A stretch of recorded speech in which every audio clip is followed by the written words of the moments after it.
చదువుకుందాం. 6 దయతో క్షమించండి. 6వ అధ్యాయం 20వ వచనం నుంచి ఎవరైనా చదవగలిగిన వారు ఉంటే 22వ వచనాల వరకు చదవండి. తేటతెల్లంగా చక్కగా అర్థమయ్యేటట్లు చదవండి.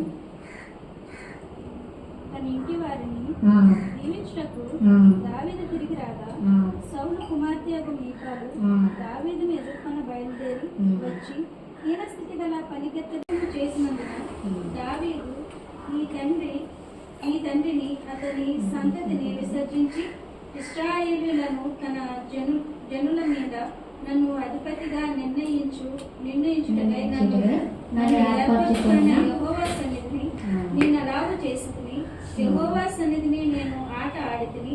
ఇంతకంటే మరి ఎక్కువగా నేను తృణీకరింపబడి నా దృష్టికి నేను అల్పుడనై నీవు చెప్పిన పనికత్తెల దృష్టికి గనుడు నగుదునని మీకాలతో అనేను. మరణం వరకు సౌలు కుమార్తె మీకాలు పిల్లలను కనక ఉండేది.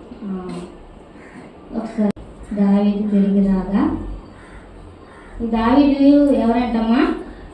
గొప్ప రాజు. ఈ రాజు మరి ప్రభు విషయమే నాట్యం చేస్తూ చక్కగా మరి ఎంతగానో ప్రభువులో నీలమైపోయి తన శరీరం మీద ఏమి తొలుగుతున్నాయి అనేది కూడా తెలియకుండా సంతోషంతో ఏం చేసేవాడంట? ఆయన గొంతులు వేస్తూ ఉన్నాడంట. ప్రభుని సంతోషపరచడానికి ఆయన ఏం చేస్తున్నాడు?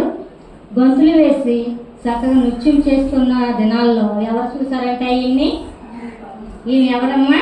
మీకాలు అనగా దావీదు భార్య, తన తండ్రి అయిన సౌలు.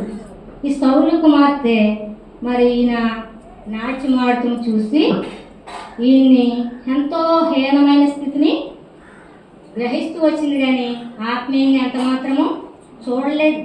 దావీదుని ఎలా చూసిందంటే ఒక చిన్న చూపు చూసిందంట. ఎలా చూసింది? చిన్న చూపు, నీచమైన చూపు. మనకి ఏదన్నా అసహ్యకరమైనది కనపడినప్పుడు మనం ఎలా చూస్తాం? చేదరించుకున్నట్లు చుచ్చి బాబా తినాక మరలా చూడకూడదు అన్నట్లుగా తిని ఏం చేస్తూ వచ్చిందంట? దావీదుని అలా హీనమైన స్థితిని చూస్తూ ఆయన్ని ఆ యొక్క పనికత్తులు విరుద్ధుడు ఒకడు తన బట్టలను ఉప్పివేసినట్లుగా ఇశ్రాయేలీయులకు రాజైన నీవు నేడు బట్టలను తీసివేసినంత ఘనంగా కనబడితివని అపహాస్యం చేస్తూ వచ్చింది. ఎవరిని చేస్తూ వచ్చింది?